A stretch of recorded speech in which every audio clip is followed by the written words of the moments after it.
வணக்கம் நேயர்களே. யூத்து திரைப்பட விமர்சனம். ஏப்பா என்ன யூத்துங்கிற அந்த தலைவரை பற்றி பேசக்கூடாதுங்கிறாங்க அரசு தேர்தல் நேரத்தில். சும்மா இருங்கப்பா நீங்கள் வேறு. இவர் விஜய் நடிப்பில் அந்த 2002 வந்த படத்தை நினைக்க வேண்டாம்யா. நீங்கள் யூத்துன ஒன்று அங்கே போயிடாதீங்க.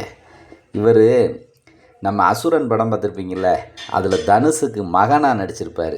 பேர் சிதம்பரம். அப்போ தனுஷு கூட கடைசியாக கிளைமேக்ஸில் சொல்லுவார், சிதம்பரம் நம்மக்கிட்ட காடு இருந்தால் எடுத்துருவானுங்க, ரூபா இருந்தால் பிடுங்கிடுவானுங்க, ஆனால் கல்வி மட்டும்தான் நம்ம கூட நிரந்தர சொத்தாக இருக்கும் சிதம்பரம், நல்லா படிக்கணும்டா அப்படின்னு சொல்லுவார். அதே மாதிரி தாங்க அந்த படத்தோட ப்ரொமோஷன் நிகழ்ச்சி. இந்த கென் கருணாஸ், இவர் பேர் நம்ம கருணாஸ் இருக்கார்ல, அவரோட பையன்தான், வேறு யாரும் இல்லை. இந்த படத்தோட ப்ரொமோஷன் நிகழ்ச்சியெலாம் பிரபலியமாக நடந்தது. தனுஷுலாம் வந்தார். வந்து புகழ்ந்து பேசி, என்னப்பா உன்னைய கல்வியில் பெரிய ஆளாக வாடான்னா நீ சினிமாலேயே பெரிய ஆள் ஆகிட்டியே அப்படின்னு புகழ்ந்து பேசினார். ஆமாங்க, அந்த பையன்தான் யூத்து, கென் கருணாஸ். இந்த படத்தை இயக்கி அவனே ஹீரோவாக நடிச்சிருக்கிறான் அந்த பையனே. அப்போ பாராட்டி தான் ஆகணும். ஓகே, அவரோட முயற்சிக்கு நம்மளோட வாழ்த்துக்கள். ஆனால் இந்த படம் பார்த்திங்கன்னா இன்றைக்கி இருக்கிற யூத்து இளைஞர்களை பால்படுத்தும் வகையில் கதைக்களங்க. காதலிச்சா விளங்குமாயா, 10 படிக்கிறவன் காதலிச்சா விளங்குமாயா, அப்படித்தான் இந்த படத்தில் சுருக்கமாக பார்த்தோம்னா, இந்த பையன் ஒரு யூத்து ஹீரோ. இவர் அப்பாவா சுராஜ் நடிச்சிருக்கிறாருங்க. சுராஜ் தேவதர்சினி அம்மாவா நடிச்சிருக்காங்க. இவங்க இந்த படத்தோட இன்ஜின்னு சொல்லலாம். உண்மைக்கே இந்த படத்தோட ஹீரோ சுராஜ் தான். அவர் தான் அந்த கதையை வலுவாக இழுத்துக்கிட்டு போகிறாரு கடைசி வரைக்கும்.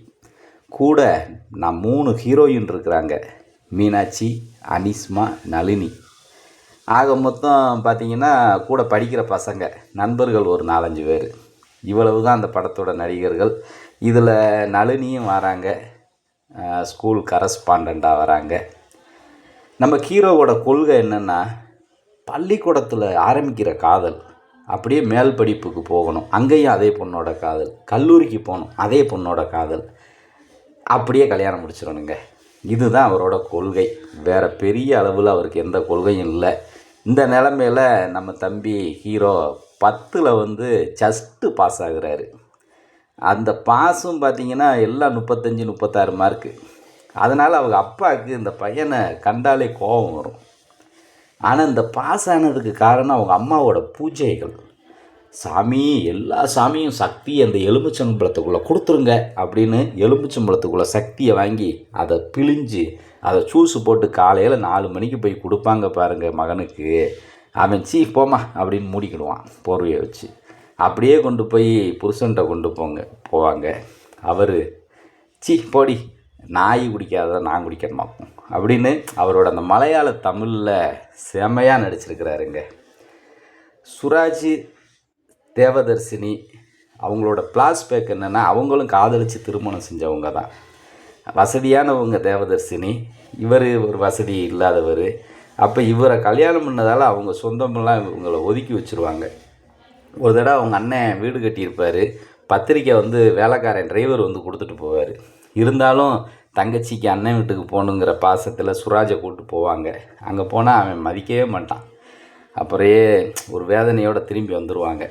இப்படி அவங்களுக்கு ஒரு ஃப்ளாஷ்பேக் இருக்குது. ஹீரோவோட கதை இன்றைக்கி சமுதாயத்துக்கு ஒரு நஞ்சுன்னு தான் நான் சொல்லுவேன். 10 படிக்கிறவன் இப்படி ஒரு லட்சியத்தை வச்சு அவன் காதலிச்சுக்கிட்டு அலைஞ்சாம்னா அப்போ இந்த சமுதாயம் எப்படி முன்னேற்றத்துக்கு வரும்? அப்போ இந்த படத்தோட கதை ரொம்ப வேஸ்ட்டு. ஆனால் கடைசி அரை மணி நேரம் படம், அதுதாங்க படம். இந்த படத்தை பார்க்க போனோம்னா அந்த கடைசி அரை மணி நேரம்தான் முக்கியமாக கதை களம்னு சொல்லலாம். அந்த அளவுக்கு அது நல்லா இருக்குது.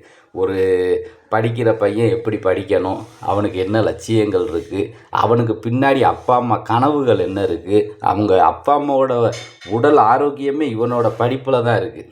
ஏன்னா ஒவ்வொரு மகனும் ஒழுங்காக நல்லா படித்தாம்னா அப்பா அம்மா சந்தோஷமாக ஆரோக்கியமாக தானே இருப்பாங்க. ஆரம்பம் முதலே இந்த படத்தை ஜிவி பிரகாஷோட இசை தாங்க அப்படியே நகர்த்தி கொண்டு போகுது. இடையில பாடல்களாகவும் பிஜிஎம்மாகவும் அதே நேரத்தில் இசை படம் முழுக்க அவரோட இசை தான் ட்ராவல் ஆகுது. அதே நேரத்தில் சுராஜ், தேவதர்சினி இந்த 3 பேர் தான் அந்த படத்துக்கு முழு தூணு. கடைசி அரை மணி நேரம் படம் தான் பார்த்து ரசிக்கும் வகையில் இருக்குது. யூத்து திரைப்படம் இன்றைக்கி இளைஞர்களுக்கு ஒரு நஞ்சு.